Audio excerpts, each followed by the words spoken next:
Hello everyone, it's Scott, and today we're back for day 3 of Wilds of Eldraine's spoiler season. So before we get started with the awesome cards from today, special thanks to Caffeinated Gamers for sponsoring this video and all of our Wilds of Eldraine preview videos. So let's get started with today's new card. So we got some really good black cards today. Not like black needed anything better, but we did get Virtue of Persistence. For 5 and 2 black mana, you get an enchantment, and at the beginning of your upkeep, put target creature card from a graveyard onto the battlefield under your control. So bonkers ability on this card, and because of that, I think we're going to see this in black decks just because of that ability, because most of the time we're going late into games anyways at this point, so 7 mana late in the game is probably a win condition for you. If you can get this onto the battlefield and it sticks, you're likely to win the game. Now, early in the game, it actually is a help as well, because Locthwain Scorn for 1 and a black mana, you get a sorcery where target creature gets -3/-3 until end of turn, and you gain 2 life. So it's a life gain for you, but also allows you to take out a creature on your opponent's side before you go ahead and cast Virtue of Persistence, most likely from Adventure.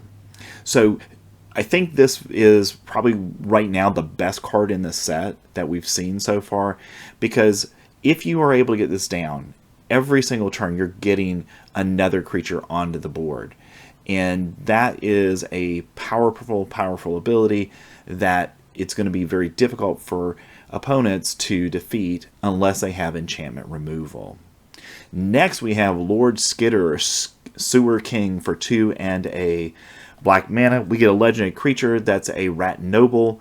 He's 3/3, and whenever another rat enters the battlefield under your control, exile up to 1 target creature from an opponent's graveyard, and at the beginning of combat on your turn, create a 1/1 black rat creature token with this creature can't block. So this really reminds me of some of the red cards we've had in the past couple of years, where you go to combat, at the beginning of combat, you create a creature for your team. So Squee is a good example of that in the current standard.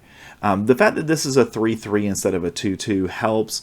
Squee obviously had haste as a 2/2, so that helped get that happening every single turn, because you had to attack with Squee to get the trigger. But with Lord Skitter, you don't actually have to attack with Lord Skitter to get the trigger.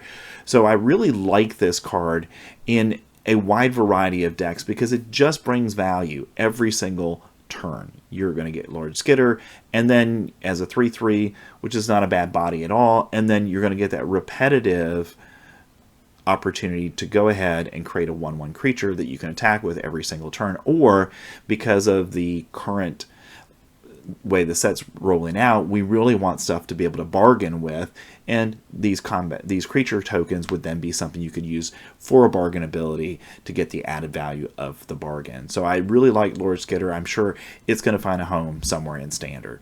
Next, we've got a couple of blue cards to talk about from today, and we got Extraordinary Journey to start with. It's 2x and 2 blue mana. You get an enchantment. When Extraordinary Journey enters the battlefield, exile up to X target creatures. For each of those cards, its owner may play it for as long as it remains exiled. So you're going to be able to exile creatures from the battlefield, and then they get to replay them at some later point. So this is an ability like we've already seen in Standard and got on some white cards already, where we're just, in essence, put it into exile, and then it can be recast at a later point. But I think the thing about Extraordinary Journey that's most important is its second ability. Whenever 1 or more non-token creatures enter the battlefield, if 1 or more of them entered from exile or was cast from exile, you draw a card. This ability triggers only once each turn. So this is, I think, the reason to play this card in Standard, especially with adventure cards. Or in red, we've got a lot of card draw spells that are putting cards into exile and then we cast them. So I think this is going to be a way to actually really generate a lot of card draw in your game. And notice that it's whenever one or more non-token creatures enters the battlefield. It doesn't mean it's your turn. It just means they enter the battlefield from exile. That's the only requirement. So if you do use it to send an opponent's target creature away, that's fine. When they go ahead and cast it, you get the advantage of drawing a card from that. So I think this is a really good blue card that I think has a definite place in Standard. We'll have to see what deck wants it, but I think definitely one that's going to be creature based because you want to get advantage on your turn if you're casting things from adventure, or when your opponent has a lot of creatures, you want to be able to put things out, you can do that as well. Next we have Talion's Messenger. For 2 and a blue mana, you get a Noble Fairy who's a 3/1 with flying. Whenever you attack with one or more fairy, draw a card, then discard a card. So this is the ability that we see on Rafine, but this is a fixed ability because it's not for every time every creature that's active. It's just one card and then discard, but it still has the same impact because when you discard a card this way, put a +1/+1 counter on target fairy of your choice that you control. So what this is doing, where Rafine's limitation was if you discarded a land, you didn't get a +1/+1 counter, but with Talion's Messenger, you get a +1/+1 counter every turn that you go ahead and discard that card. So anytime you draw and discard, you get a +1/+1 counter for Talion's Messenger or another creature. So I think that's got definite playability in Standard, and it looks like we might be able to come up with a fairies deck as well. So I think this will go nicely into that deck as well. Next we have Ingenious Prodigy. For X and a blue mana, you get a human wizard. It's a 0/1 and it has Skulk. This creature cannot be blocked by creatures with greater power. Ingenious Prodigy enters the battlefield with X +1/+1 counters on it. At the beginning of your upkeep, if Ingenious Prodigy has one or more +1/+1 counters on it, you may remove a +1/+1 counter from it. If you do, draw a card. So this is the first time to my recollection that blue has a creature with an X ability. We see that in red a lot. We see it in other colors some as well. But blue has never had this. So you can cast it on turn 2 for 2 mana. You can cast it on turn 7 and you got 5 or 6 land out. Then you can make it a much larger creature in that circumstance. So, and then the ability to draw down those +1/+1 counters to draw cards is a very powerful ability. So I expect to see Ingenious Prodigy index, and I'm going to be really interested to see where it fits in, but it's going to find a home in Standard somewhere because the ability to just draw cards is really, really powerful. Next, we've got Werefox Bodyguard. For 1 and 2 white mana, you get a Fox Elf Knight. That's a 2/2. It has flash. And when Werefox Bodyguard enters the battlefield, exile up to 1 target non-Fox creature until Werefox Bodyguard leaves the battlefield. And then for 1 and a white mana, you can sacrifice Werefox Bodyguard. You gain 2 life. And obviously then the creature that was exiled with it would come back to the battlefield. And I think this is an interesting application of what we see already in Standard on several cards. So this one, you get to flash it in and take something out. So you could do that to your opponent's creature, or maybe one of your creatures is about to die and you flash it into play, you save your creature from your opponent, and then you pay the 2 mana to get it out of exile, and you get the benefit of gaining 2 life from that. And possibly you might even block with a Werefox Bodyguard so you don't have to worry about paying the extra cost. So I think this is going to be an interesting card in Standard. Certainly the Knights deck will want it, because I'm assuming, again, we're going to have a Knights deck that's going to develop from the cards from Wilds of Eldraine. Next, we've got Apprentice's Folly. For 2, a blue and a red mana, you get a Saga.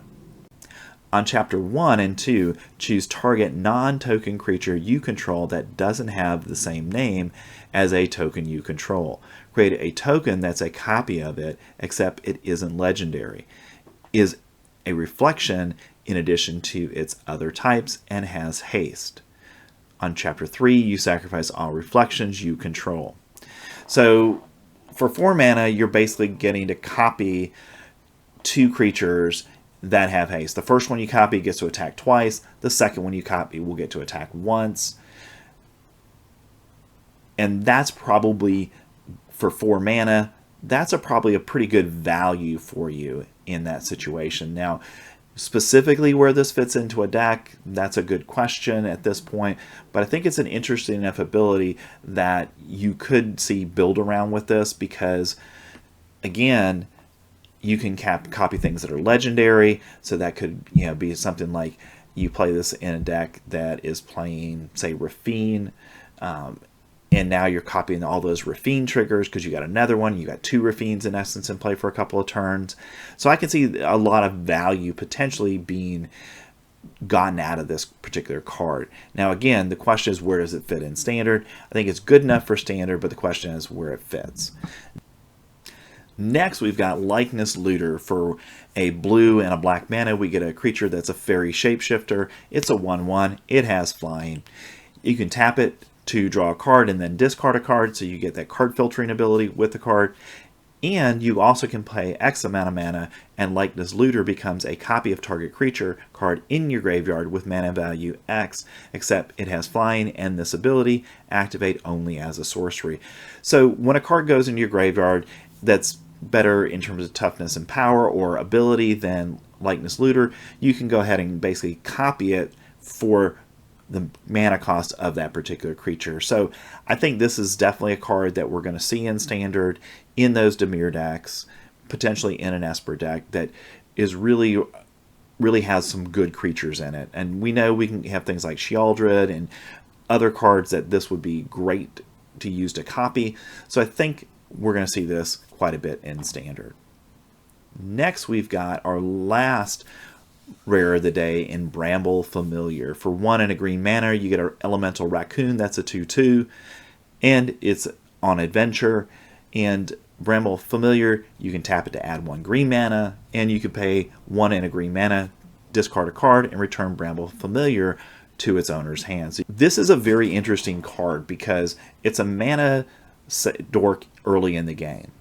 But then later in the game, when you finally get to 7 mana on the field, you can choose to bring it back to your hand and then use the sorcery Find the Way for 5 and 2 green mana, where you mill 7 cards, then put a creature, enchantment, or land from among cards milled this way onto the battlefield. So if you're playing a deck that's got a lot of big creatures like Titan of Industry in it in green, or powerful enchantments that are in green, then what you do is when you pay your 7 mana, you get that effect of bringing one of those things right onto the battlefield for yourself.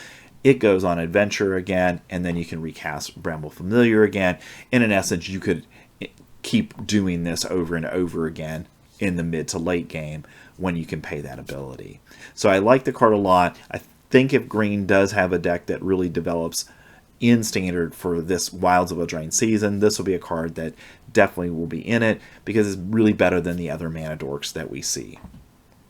Next, we've got a few lower rarity cards to talk about today, and the one I'm most excited about is Siphon Ego. For 1 black mana, you get a sorcery where target player reveals their hand. You choose a non-land card from it. That player discards that card, then exile a card from your hand if you don't control a fairy. This is Thoughtseize with a limitation on it, and the limitation is you have to have a fairy on it or you have to discard a card yourself. So I think what we'll see is we've got some 1-cost fairies. So on turn 1 you play a fairy, turn 2 you play Siphon Ego, you get the best card out of your opponent's hand, and you go about your business. Because we know that Thoughtseize is a great card in Pioneer and Modern, so why wouldn't this work well in Standard? And I think it will work well as we go throughout the Wilds of Eldraine season. And I think this might be even something that is a staple for sideboards in Standard in any black deck that plays some fairies. That way you're going to get that advantage of looking at what your opponent has in their hand and then being able to go ahead and remove a card you really don't want them to have. Next, we have The Princess Flies Away. This saga costs 2 and a white mana. On chapter 1, you exile up to 1 target creature. So the ability of Brutal Cathar we're seeing here. On chapter 2, target creature you control gets +2/+2 and gains flying until end of turn. And then on chapter 3, return the exile card to the battlefield under its owner's control. So for 2 turns when this comes into play, you can remove the card that is the most threatening from your opponent's side of the field. Or if you play this kind of at the end of the turn that it comes into play, you could even exile one of your own creatures that has a triggered ability that will happen when it comes into play. And as a result of that, at the beginning, you're going to go through a turn without that card. But then on chapter 3, when it hits at the beginning of your upkeep, then you're going to go ahead and get that card right back on the field and get that ability activated another time. So I think there's flexibility with this. The fact that it doesn't permanently exile the creature and does return it on chapter 3 makes it, in my mind at least, looks like this is a card that you're looking to exile your own creature to get the added value from it. And we do have so many cards in Standard right now that you get an activated ability of some kind when they come into play that I can see this seeing some Standard play. Next, we've got Bitter Chill for 1 and a blue mana. You get an enchantment that's an aura. You get to enchant a creature. And when Bitter Chill enters the battlefield, tap enchanted creature. So we've seen over the last couple of days blue cards that want you to tap things to get some advantages. So this is the first card we've seen so far that would be helping to do that from the set. Enchanted creature doesn't untap during its controller's untap step. When Bitter Chill is put into a graveyard from the battlefield, you may pay 1. If you do, scry 1 and then draw a card. So you get the added benefit of, if your opponent does go ahead and remove Bitter Chill from the creature you've put this on, then you can pay 1 and you get to scry 1 and then get a card. So that's a pretty solid ability. And again, if we do see a deck that's built around Hilda, then maybe this is a card that would want to find its way into that deck. Next, we've got Ice Wrath Sentry for 2 and a blue mana. You get an Elemental Soldier. That's a 2/1. It has Vigilance. And whenever Ice Wrath Sentry attacks, you may pay 1 and a blue mana. And when you do, tap target creature an opponent controls. So this really actually, again, another card that works in that deck with Hilda. And whenever you tap an untapped creature an opponent controls, Ice Wrath Sentry gets +2/+1. So it's a 4/4 when you attack with it, but you have to pay that 2 mana each turn for that tap down ability. So I think, again, in that deck, if we do have a deck that develops around it, this is a pretty good card. Next, we've got Return Triumphant. For 1 and a white mana, you get a sorcery, and you get to return target creature card with mana value 3 or less from your graveyard to the battlefield, and you create a Young Hero role token attached to it. So this may have some Standard playability simply because you get that Young Hero role token. So on turn 1 or 2, you put down some cheap cards and your opponent has killed a couple, and now you can return them to the battlefield with the Young Hero role on them, and that's a pretty solid ability. And against mana 3 or less, so if this was in a deck with, say, Squee, you go ahead and cast this, get Squee back from the graveyard. It has haste, and now it's not a 2/2, it's a 3/3. That would become a 4/4 when you attack with the Young Hero role in it. So I think this has some Standard playability, but I think, again, it has to go in the right kind of deck. Definitely a card I would want to play in my limited deck. Next, we have Gadwick's First Duel. For 1 and a blue mana, you get a Saga.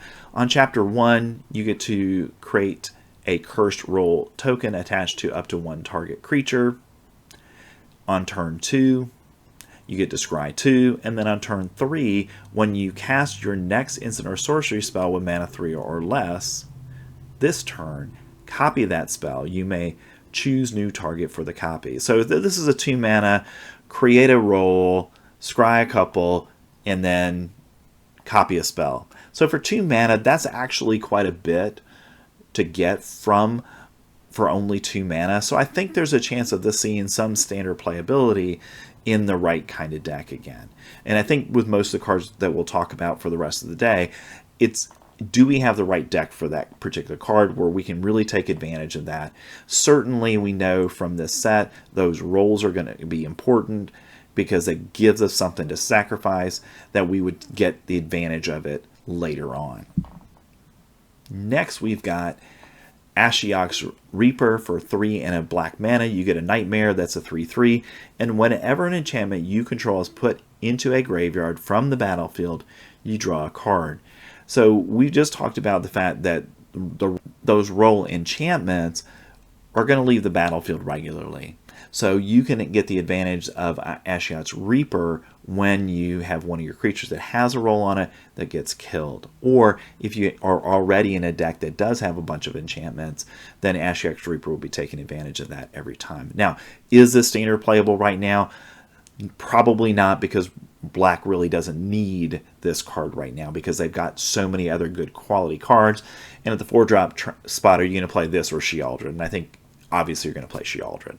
Next at 4-drop as well is a green card, Howling Galefang for 2 and 2 green mana. You get a creature that's a beast. It's a 4/4. It has vigilance. And Howling Galefang has haste as long as you own a card in exile that has an adventure.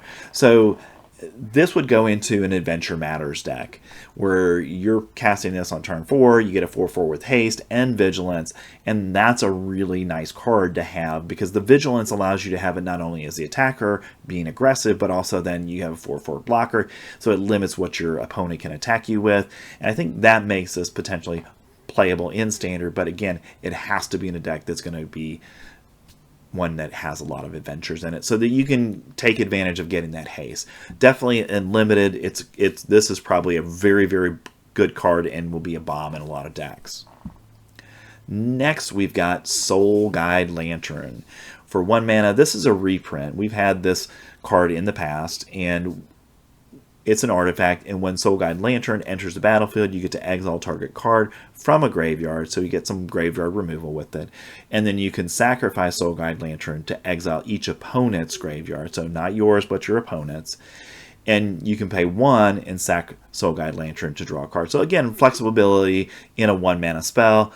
This is definitely a sideboard card in the current standard because we know there are cards in the graveyard that are going to be targets of spells and ability, whether they're from cards from the Wilds of Eldraine or from previous sets.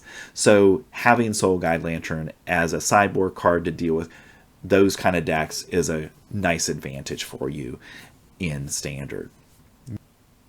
Next, we've got 3 Bowls of Porridge for 2 mana. You get a artifact that's a food, and for 2 mana, you can tap it to choose one that has not been chosen to this point.